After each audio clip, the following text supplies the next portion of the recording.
My name is Taji. And my name is Aji. And welcome to Sis, Hear Me Out.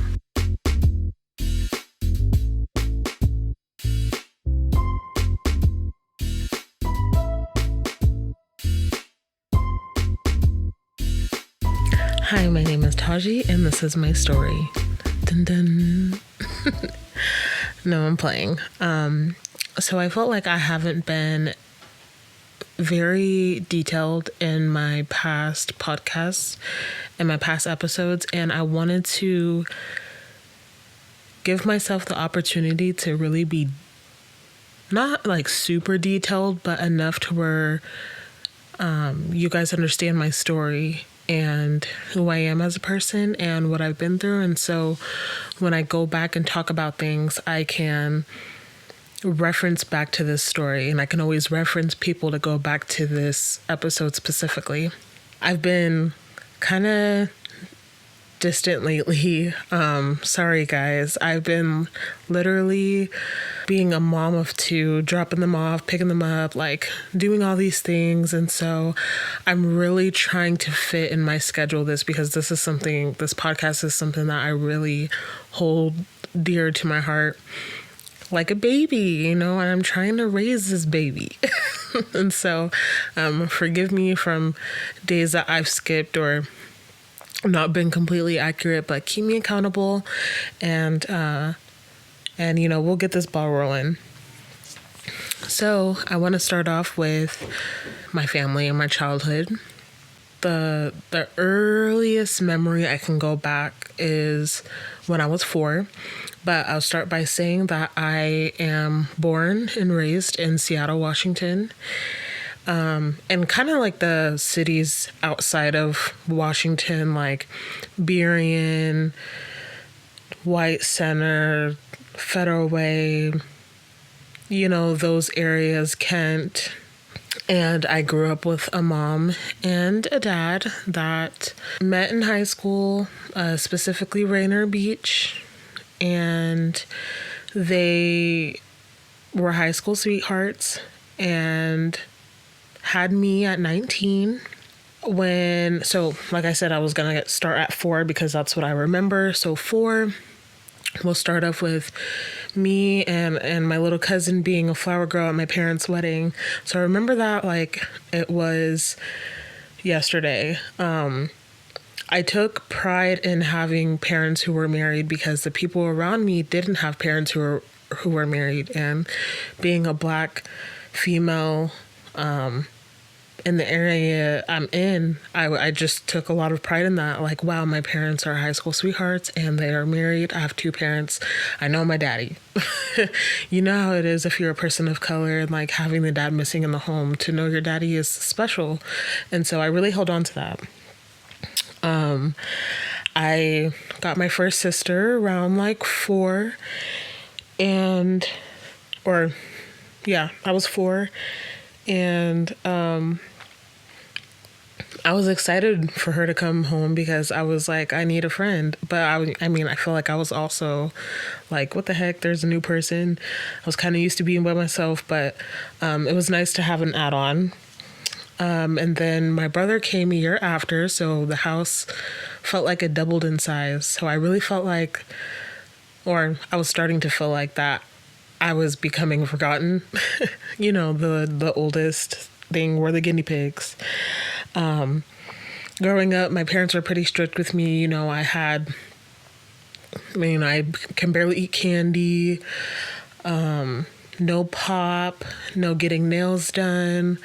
We're expecting A's and B's from you. And they just put me at a pedestal. And I got responsibilities really early, at an early age. I started off with doing cheer in my sports life. And I then went to basketball. And then I pretty much grew up in like a beautiful home. We moved a lot. So I was in like, I don't know, I feel like every other year we moved into a different house. So I made a lot of friends, but I was always the new girl. So that kind of felt unstable for me. And so it was really hard for me to maintain friendships and things like that because I was so young. I moved so much. Like I never had I had one friend that I did hold on to since third grade, and her name's Alon. She's like a sister to me. I love her. And yeah, so then after that, we're getting pretty much to high school. My parents, they were, you were starting to see the rocky ground, and my dad ended up being diagnosed with Crohn's disease. And so there was a whole thing where mom was working a lot and dad was home, and tensions were high. It was a really hard time for our family, I believe. And one day my parents had gotten this fight, and my dad had to take like a step out of the house, and he was gone overnight. It was just a really tough space hitting like 8th grade, 9th grade for my parents. I ended up moving. Well, so the issue was that, since my dad had stopped working, they had to move to this part of town that was a little bit more like the education was as good as the one we were previously in. We ended up figuring out a way for me to stay in Federal Way. So I moved with a friend. She was grateful enough to let me stay with her, and I continued my education in Federal Way. And my parents and my siblings were in Burien, and it was just cheaper to be there and stuff like that. And so that happened. We were pretty far from each other, about 20 to 25 minutes. And it was different. It was the first time I've not lived with my family. And, I was hearing things. All of a sudden, mom called me and was like, hey, I am actually moving out. I'm moving like down the street from where you are, and, moving back to Federal Way. So I'm like, well, what's happening with dad? Dad's not in the picture anymore. So, I'll go into more detail then, but it was just so weird and awkward. So now we are all in Federal Way, except for my dad, and my mom is now pregnant with her 5th child. I forgot the 4th child. The 4th child was born when I was 14. She had a freaking hole in her heart. So, oh my gosh, she had a hole in her heart. So she was like 2 pounds, 3 ounces. She was really tiny. Her name's Rashi.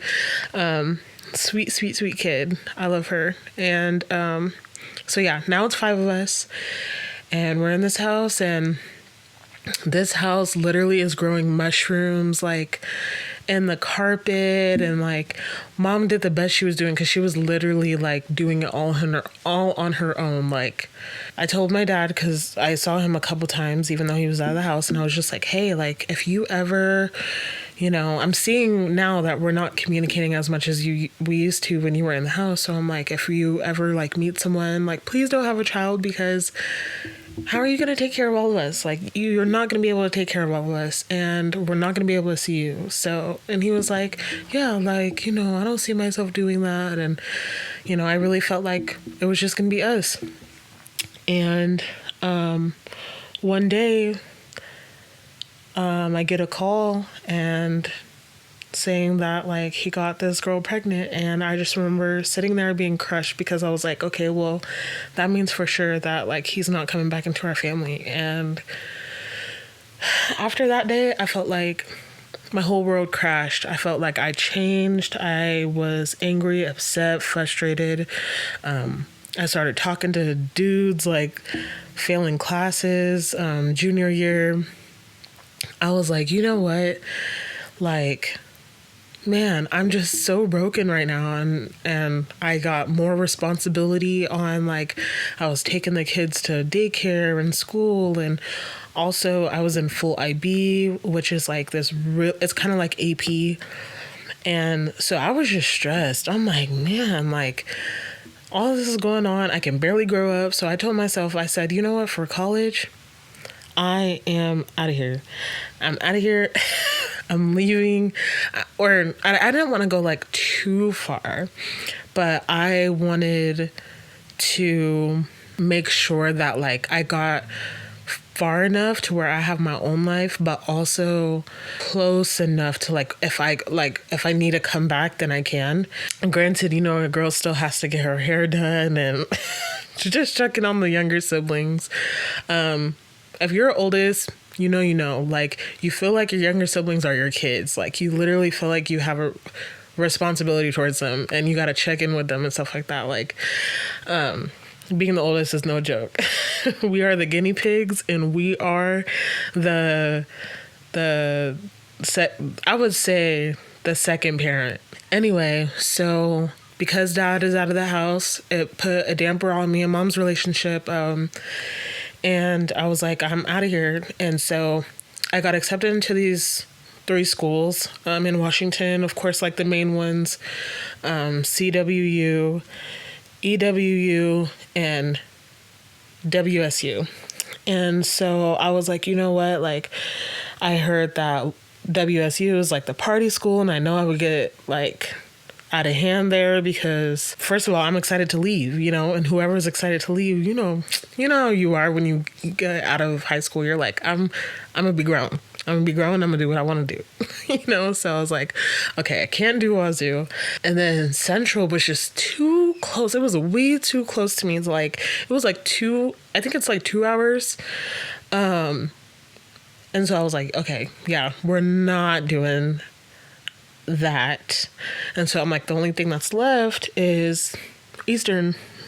And so I was like, okay, I'm gonna go to EWU. I know it's a little like country for me, but you know, I'm gonna just see what I can do. Let's see what I can do here. So I chose this school, and I also told myself, like, because growing up we were a Christian household, or tried as much to be, but I think we were like kind of lukewarm. And so, and if you know what that means like sometimes yes, sometimes no. Like eventually I told myself right before I went, it was like a couple days before I went, I was like, you know what, God, if you follow me there and I meet you at Eastern, I will follow you. I will give it up, like throw in the towel, like I'll be your daughter. And so I'm sure like how I envisioned it in my head is like, he was like, okay, like, all right, you know, I hear your prayer and I'll meet you there. I'll see you in a second.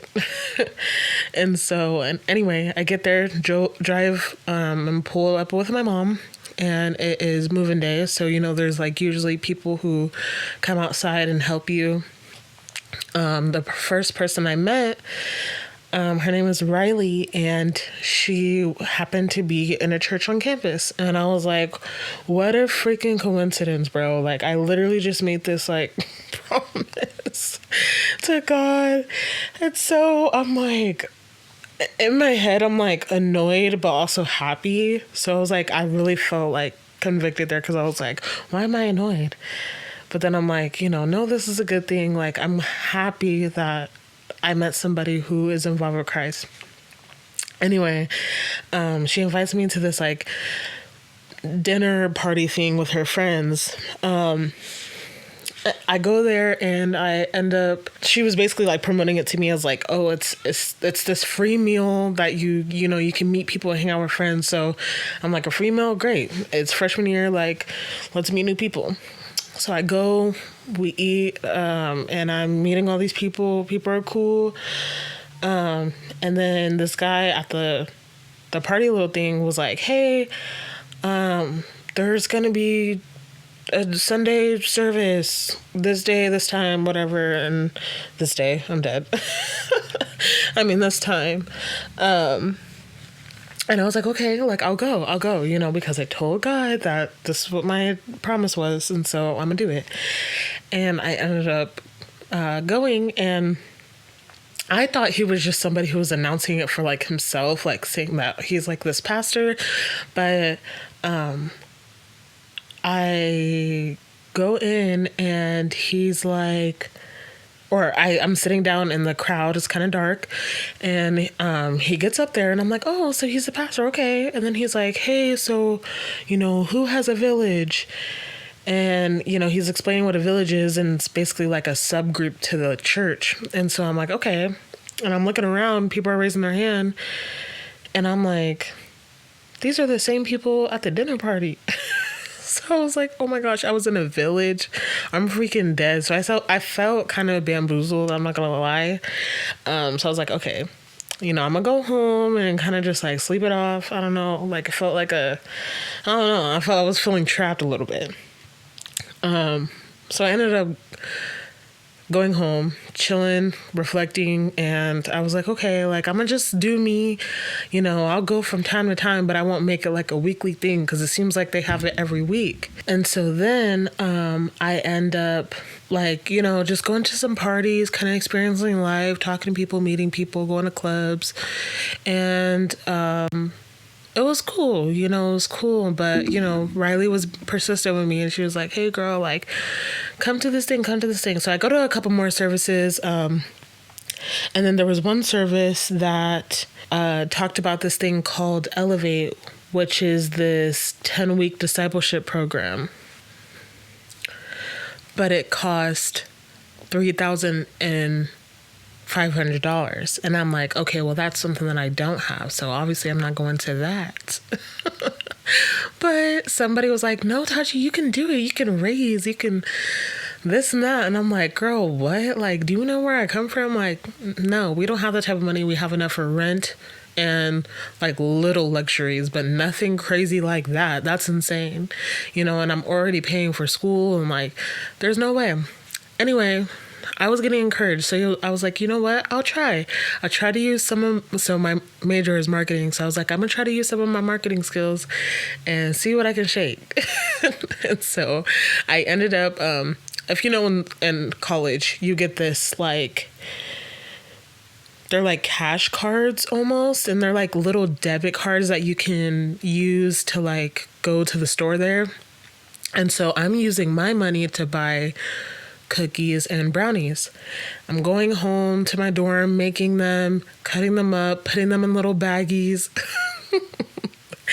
And I worked at a like rec center, that basically things happen where like there was like games and practices and stuff like that we had to like, and I was a scorekeeper. So people would, they would sit by me and stuff like that. And I would just let them know like, hey, I'm selling cookies and brownies. And, like how much are they or whatever. And I would sell each one for $1. And I ended up making like $500. And so once I made that, I was like, you know what? I think I can do this. Like, I'm using my marketing skills and it's working. I'm proud. I'm happy. I'm impressed with myself. And so, I ended up like posting on Facebook and I'm emailing people and this, that. And, it came down to like the last 2 days and I had 1,000 left and I was like, dude, like, I'm not going to be able to go. And my auntie, that I didn't talk to as much, like I talked to her, but I didn't talk to as much. She was like, hey, did you get the money I sent you? And I was like, what money? And I look at my fundraiser thing and it's $1,000. And by that time I had like 2 hours left to raise it. And I was like, okay, God obviously wants me to go on this trip for real. Like, this is crazy. So I was like so blessed and crying and I was just so grateful. So anyway, we drive down there and I end up meeting one of my best friends, and I'll tell you how we met then. I ended up going to Elevate, and that's what it was called, Elevate. And finding God for real, but for myself, like not for like what I've been raised into, but like I watched this like if you go on YouTube and look up Bible Project, it's basically like explains the Bible and like certain chapters and like what, what this is, how to read it and stuff like that. Somebody had introduced it to me in San Diego, and they were like, you should read this. And I was like, okay, and so I sat and I watched it like all night. Like I was going on a binge, like, and I was like, oh my God, like God is real. Like I really felt like the Holy Spirit like came into me, like, and I was like, oh my God, like I love God. I was just crying and I was like, thank you for dying for me. Like you're just everything. And I was so blessed and so grateful for that sweet moment. And we ended up going back the 10 weeks are over. We end up going back to Eastern, and it's now like my sophomore year. I ended up getting for the first time my first lesson is what I'm gonna call my exes. I'm gonna call them lessons. And so my first lesson I got, and we were long distance. They were in the Navy. I was in school, and I felt like I noticed quickly that when you are in your spiritual journey, you really notice things about people, like to where you can't ignore it. And I just felt like I was noticing things about that person that I just couldn't ignore it. And so I ended up being like, you know what, this is not for me. I'm good. And so I like remained focused. And then junior year, I convinced all my 3 friends to move into one apartment, and we moved to one apartment called Eco Point, and that ended up being an interesting situation. And you know how it is to move in with your friends. It's it can either be really great or really bad. And so I felt like there was a little bit of both in there, and I'll have some more episodes on that soon. Now COVID time, so 2020 junior year, all my friends end up leaving, and so it was definitely a time of like isolation and like, I don't know, you guys know how COVID was. It was really sad. Like all my friends left, and I was the only one there because I had to pay bills, so I was working, paying bills, and like, oh my gosh, it was a time. I was watching Tiger King. I watched like Penny Proud. Like I was watching Proud Family like back to back. I don't know. It was really crazy. Like, I ended up liking this dude, and I was so bold enough to tell them. So they were like in the church that I was in, and I was bold enough to tell them. I was like, hey, I just see that you're moving differently with me than you're moving with other people. So like, what's up? Like, and they were like, I'm not gonna lie, like, I'm not going to tell you I haven't thought about it, but like, and to me, I was like, okay, so that's basically like a no. You're just moving different just to move different. I don't know. Maybe we're just really good friends. So anyway, we ended up being really good friends. But of course, there was still some like tension, or like, you know how it is when you like somebody and it was discussed. Anyway, me and one of my roommates in the house went to basically the same church, but in a different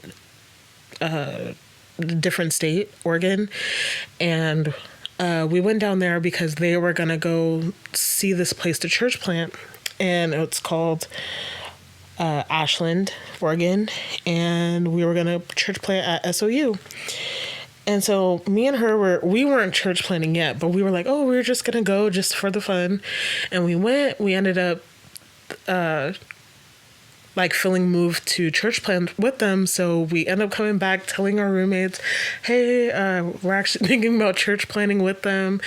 And that was like something very, very new for me, because I was like, man, like this is something that like I never saw myself doing, like moving to a whole different school just to church plant, like, and talk to people about Christ specifically while also getting my education. Like, this is crazy. Like, there's no way, but I'm gonna do it. So, oh my gosh, this is such a long episode, but I think I might do a part 2. But yeah, so now we are about to move to Oregon. You can follow us at SisHearMeOut on Facebook, Insta, and soon TikTok. Thank you for listening to Sis Hear Me Out.